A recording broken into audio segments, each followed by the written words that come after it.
Roosevelt, Astor, Forbes, Yale, Harvard. These names are not just names. They are pillars. They are the institutions, the dynasties, and the presidents carved into the very mountains of our nation. They represent the absolute pinnacle of the American dream: wealth, power, philanthropy, and a legacy that defines our history. But what if I told you that this entire legacy, this old money aristocracy, was built on a lie? What if I told you that the foundations of America's most respected institutions are soaked in the blood and addiction of millions? What you don't know is that all these families, all these institutions, got their start the exact same way: by flooding an entire nation with poison. Thousands upon thousands of tons of opium forced upon China. Millions addicted, an economy shattered, and a profit margin that hit 400%. And then, they spent the next 200 years rewriting history, building museums, endowing libraries, and hiring biographers to make damn sure you would never, ever find out. Until now, let's talk about Franklin Delano Roosevelt. FDR, the man on the dime. The president who stared down the Great Depression, who led the free world against fascism, whose face is etched onto Mount Rushmore alongside Washington and Lincoln. He is, by every definition, an American hero. But heroes have origin stories. And FDR's begins with a fortune that wasn't just earned. It was trafficked. What they don't teach you in your high school history class is that the immense privilege that funded FDR's entire life, his gilded upbringing at Hyde Park, his elite education at Groton and Harvard, his smooth entry into the world of New York politics, all of it came from dealing hard drugs. His grandfather, Warren Delano, too, was not some quaint merchant. He was a kingpin. By the age of 24, he was a senior partner in Russell & Company, the single largest American firm operating in China. And their primary business? Smuggling massive quantities of opium from British-controlled India into the port of Canton. This wasn't a side hustle. This was the business. Millions of Chinese families were destroyed, millions became gaunt, hollow-eyed addicts, and millions died. And the Delano family got rich. Not just rich, filthy rich. Warren Delano himself, after making his first fortune, lost most of it in the Panic of 1857. What did he do? He didn't start a new venture. He simply went back to China, fired up the opium smuggling operation again, and made his second fortune. That second fortune is what raised FDR's mother, Sarah Delano. That money bought the horses, the estates, and the political connections. And here is the kicker, here is the staggering, breathtaking hypocrisy. In 1935, President Franklin Delano Roosevelt, a man living in a house built on opium silver, signed into law some of America's first and strictest federal drug control measures. The man whose family dynasty was founded on the mass trafficking of narcotics spent his presidency criminalizing drugs for ordinary Americans. The irony is so thick, it's suffocating. But the Roosevelts weren't alone. They were just the most politically successful. Let's talk about the Astors. John Jacob Astor. In the 1800s, he was the richest man in America. The family name is synonymous with New York's elite, the Waldorf Astoria Hotel, the Astor Library. The story you're told is furs. A rugged frontiersman trading pelts. It's a nice, clean, all-American story. And it's mostly a lie. Furs were part of it, sure. But the real money, the engine of his wealth, opium. John Jacob Astor was one of the first Americans to get in on the action, as early as 1800. His ships, like the Macedonian, didn't just carry furs. They made regular, highly profitable runs carrying Turkish opium into China. He used the silver from the drug trade to fund his other, more legitimate ventures. The opium wasn't a leg of the stool. It was the foundation the stool was built on. When his great-grandson, John Jacob Astor IV, went down with the Titanic, he was one of the richest men in the world. That wealth, that dynasty that is now American legend, it was born from the same poison as the Delanos. Then there's Forbes. Yes, that Forbes, the magazine on every CEO's desk. The list that defines wealth, the arbiters of capitalism, the gospel of success. That entire publishing empire was built on opium profits. The Forbes family of Boston, specifically brothers John Murray Forbes and Robert Bennett Forbes, were major players. They worked hand in glove with Russell and Company, the same firm as FDR's grandfather. Robert Forbes was a clipper ship captain, personally running the opium. John Murray Forbes, the respectable one, stayed in Boston, invested the drug profits into railroads, and became one of the city's wealthiest and most celebrated men. Go to Boston today, you can find statues of John Murray Forbes. He's remembered as a great industrialist, a captain of industry, a philanthropist. They don't mention the opium. It's been scrubbed, wiped clean from the official narrative. Where did Skull and Bones come from? It was co-founded in 1832 by William Huntington Russell. His family's fortune, which he used to establish this king-making society, came from his cousin, Samuel Russell. And who was Samuel Russell? He was the founder of Russell and Company, the king of the American opium smugglers, the boss of FDR's granddad. Let that sink in. The most powerful secret society in America, a literal pipeline to the White House and the CIA, was established with profits from the industrial-scale smuggling of opium into China. The Russell Trust, the entity that still funds Skull and Bones to this day, was built on drug money. The list is sickening, and it doesn't stop. The Perkins family. Thomas Handicid Perkins, a Boston Brahmin, one of the wealthiest men in New England. He funded hospitals. He funded asylums. He funded the famous Perkins School for the Blind. A saint, right? Opium.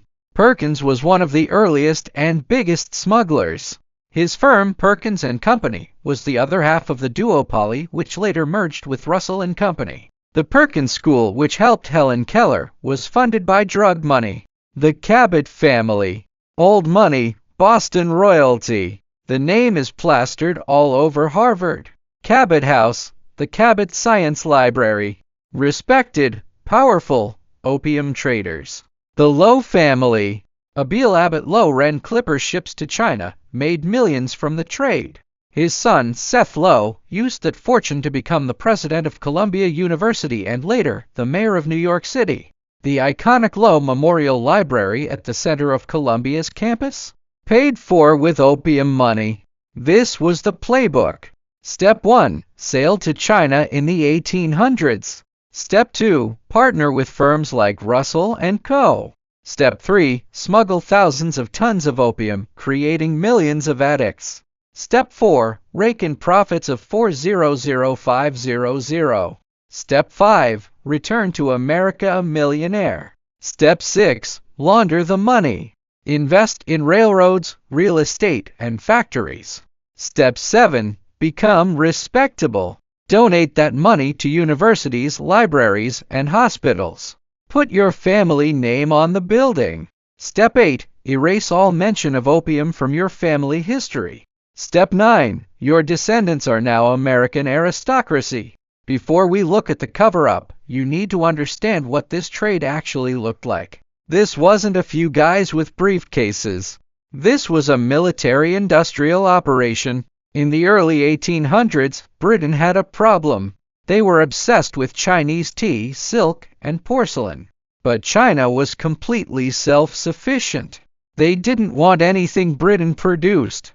This created a catastrophic trade deficit, with British silver draining into China. They needed something China would be forced to buy. They found it, opium. Grown in British-controlled India, refined into a potent, smokable form. The Chinese emperor, seeing the devastation it caused, banned it. He knew it was poison. But the British and American traders didn't care. The profit margins were just too high. We're talking buying a chest in India for $100 and selling it in China for $500 or $600. But how do you smuggle it? The Chinese authorities would execute smugglers if caught. This is where the Americans came in. Their secret weapon, the clipper ship. These ships were the fastest things on the water, built for pure speed. They could outrun any Chinese naval patrol. American captains would sail to India, load up with thousands of pounds of opium, and race to the Chinese coast. They wouldn't even enter the port. They'd anchor offshore at designated points like Linton Island, a floating, lawless drug market. Chinese smugglers, the fast crabs and scrambling dragons, would row out in small armed boats. They'd hand over chests of pure silver, and the Americans would hand over the chests of opium. The American ships would then sail away, technically clean. They never entered a Chinese port, plausible deniability. This river of silver flowed back to Boston, New York, and Connecticut, where it built the empires we've been discussing. By the 1830s, American firms controlled a significant slice of the trade. Russell and Company alone was shipping thousands of 1-4-pound chests annually, year after year. And what did this do to China? By the 1830s, estimates put the number of Chinese addicts at 10 to 12 million. 10% of the entire adult male population. The addiction was so total it crippled the army. It hollowed out the civil service. It drained the nation's silver, wrecking the economy. The Chinese government was desperate. In 1839, the emperor appointed a man of incredible integrity, Commissioner Lin Zexu, to end the trade. Lin was a true patriot. He wrote a beautiful, heartbreaking letter to Queen Victoria, begging her to stop the poison trade. He asked, how could Britain, a supposedly Christian nation, profit from the misery of another? The letter was ignored. So, Commissioner Lin took drastic action. He blockaded the foreign traders in Canton and confiscated their supply. He seized and, in a monumental act of defiance, destroyed 1,000 tons of British and American opium, dumping it into the sea. Britain's response? It wasn't diplomacy. It wasn't negotiation. It was war. The First Opium War, 1839 to 1842. Britain sent its advanced navy, its gunboats, and its armies. They crushed China. They forced China to sign the Treaty of Nanking, a humiliating surrender. China had to pay massive reparations, cede the island of Hong Kong to Britain, and open its ports. And here's the crucial part. During the war, British firms couldn't operate. Who picked up their business? The neutral Americans. Russell and Company made an absolute killing. They were war profiteers on top of being drug traffickers. After the war, the floodgates were open. The Second Opium War, 1856 to 1860, was more of the same. Britain and France invaded again to force China to fully legalize the opium trade. They marched on Beijing and burned the emperor's summer palace to the ground. The human cost in China was catastrophic. It's not ancient history for them. They call this the century of humiliation. It is the defining trauma of modern China. But in Boston and New York, the families that caused it were just counting their money. And this brings us to the most infuriating part, the Great Whitewash. After these families had made their fortunes, after they had diversified into railroads and real estate, a new problem emerged: Chinese immigrants. Fleeing the chaos their trade had caused, began opening opium dens in American cities like San Francisco. Suddenly, the elites didn't like opium anymore. It was no longer a respectable trade. It was a dirty habit for foreigners and the lower classes. They couldn't have their own workers getting addicted. And they certainly couldn't have anyone pointing out that their fortunes came from the exact same drug. So, what did they do? They criminalized it. America, a nation whose elite families were the original cartel, led the international movement to ban opium. The Hague Opium Convention of 1912. The Harrison Narcotics Act of 1914. These American-led initiatives became the foundation for global drug prohibition. This is the hypocrisy that built modern America. The very families that got rich mass marketing a drug to an entire nation spent the next century prosecuting and imprisoning ordinary people for using or selling it. The whitewashing was systematic and total. Go to the FDR Presidential Library, the Delano family's opium connection. It's mentioned, if you can find it, in one small sanitized exhibit as Trade with China. Look up the Astors, its furs and real estate. Opium is a footnote, if it's there at all. Forbes, railroads, and magazines. Yale, they'll celebrate Samuel Russell as a benefactor, but they won't tell you what he was selling. Harvard's Cabot House, they won't tell you what was in the cargo hold of the Cabot family ships. They used their blood money to buy silence. They donated to universities on the condition that history was written selectively.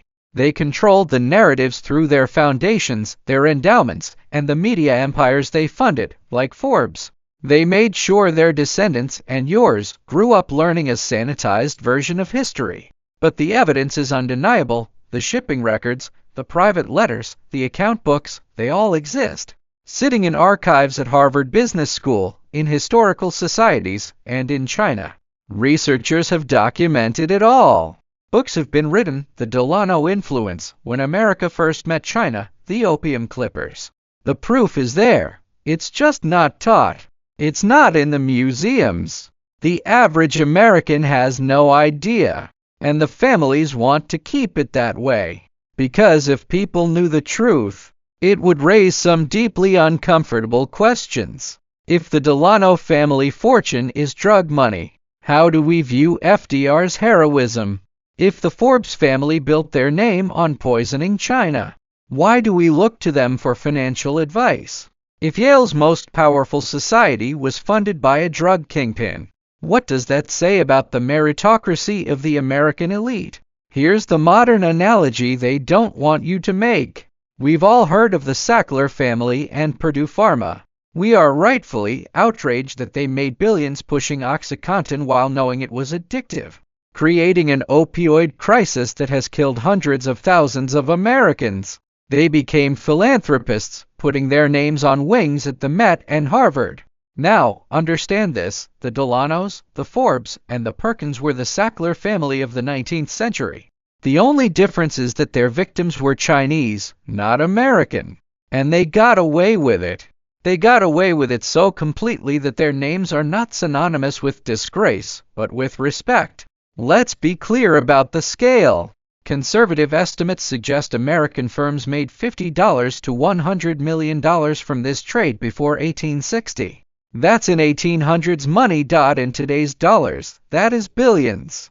Easily $1.5 to $3 billion, and that's a low-end estimate. This wasn't smuggling. This was an industrial scale, organized criminal enterprise that employed thousands, operated fleets of high-tech ships, and had the logistical complexity of a modern multinational corporation. And the men who ran it were celebrated as captains of industry. The Chinese remember. In China, the opium wars are the core of their national identity. They call it the century of humiliation. Every child learns about Commissioner Lin and the poison forced on them by Western powers, including America. But in America, we teach nothing. We whitewash our own history. And the families that profited are happy to keep it that way. So what do we do with this? First, we tell the truth. We say the names, the Delanos, the Astors, the Forbes, the Perkins, the Russells, the Cabots, the Lows. They made their fortunes as drug traffickers. Second, we acknowledge the hypocrisy. The war on drugs was, in part, a PR campaign by the descendants of the world's biggest drug dealers to cover their tracks. Third, we must question the institutions this money built. Yale, Harvard, Columbia, their endowments are stained. These families are still America's elite. Their wealth and influence, built on Chinese opium, still shape our world. They have never apologized. They have never paid reparations. They have never even acknowledged the truth. Franklin Delano Roosevelt's family made their fortune selling drugs. Forbes magazine exists because of opium profits. Yale's Skull and Bones was funded by a drug lord. This isn't a conspiracy theory. This is the documented, verifiable history they paid to bury. The truth is ugly, but it's the truth. And it's time we knew exactly who we're taught to admire.